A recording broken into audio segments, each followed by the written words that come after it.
Good morning, friends, followers, subs, whatever you want to call yourselves, your friends to me. Peace and cheers, love and harmony. It is Sunday, and we are continuing along the talk of anxiety. It has been 1 month and 3 days since I've watched news.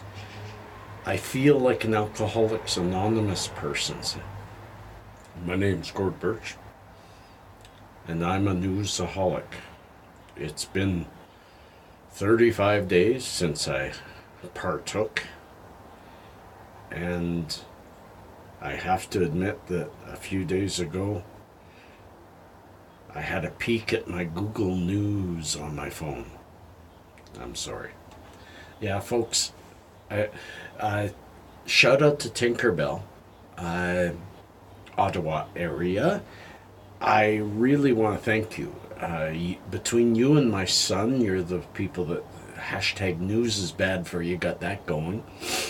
And really, it has made a change in my life, and I decided to talk about it this morning because Tink, you left me a really good long comment last night about how it has changed you too. I can't say enough about how I don't even know what to say about it except that my anxiety is less. It isn't gone, but it is so much less because I'm not sitting and worrying about the news today and what bad news is going to come forward. And we know it's almost always bad news. They don't report on much good stuff. And by doing so, by cutting it out, it was easily a week or two before my mind started clearing and not looking for it. Yes, once in a while you just get hit with news right in front of you. But you know what?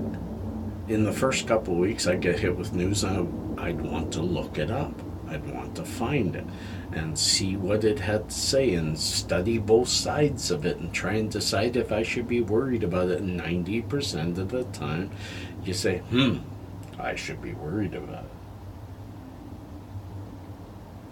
But if you don't know about it, you don't worry about it. And that has been the more prevalent feeling.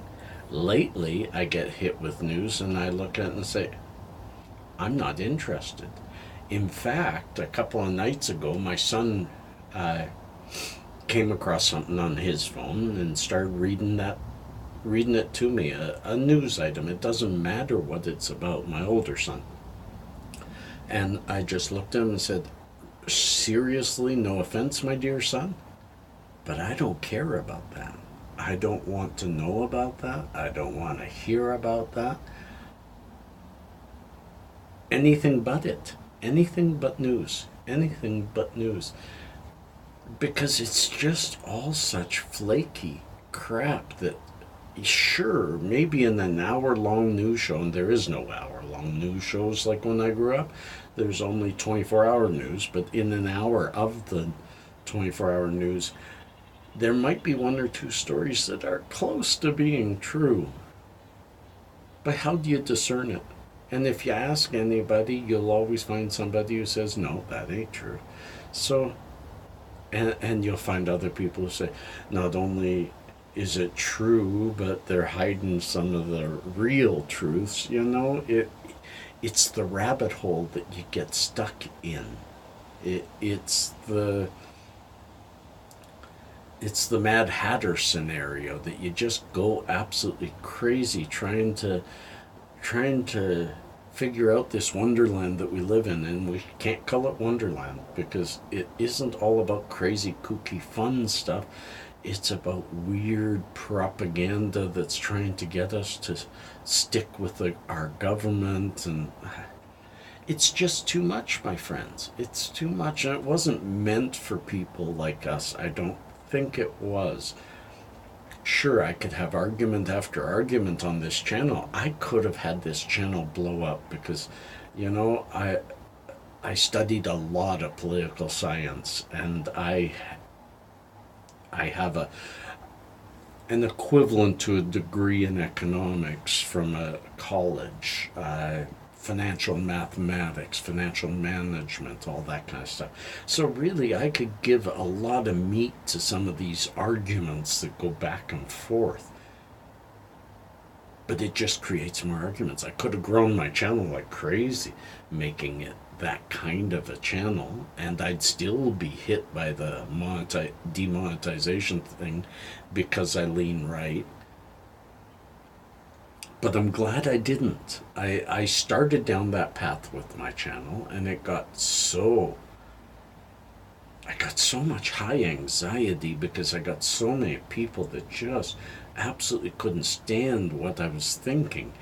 And I find even in my own family, keeping my political thoughts to myself is sometimes the better deal.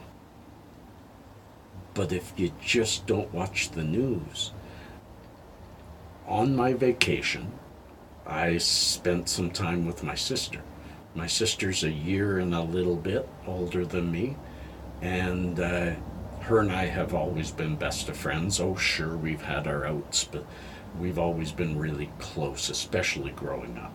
And she told me, not only don't I watch the news, I don't watch anything. I don't watch anything. She doesn't watch the TV shows. She doesn't watch the reality shows.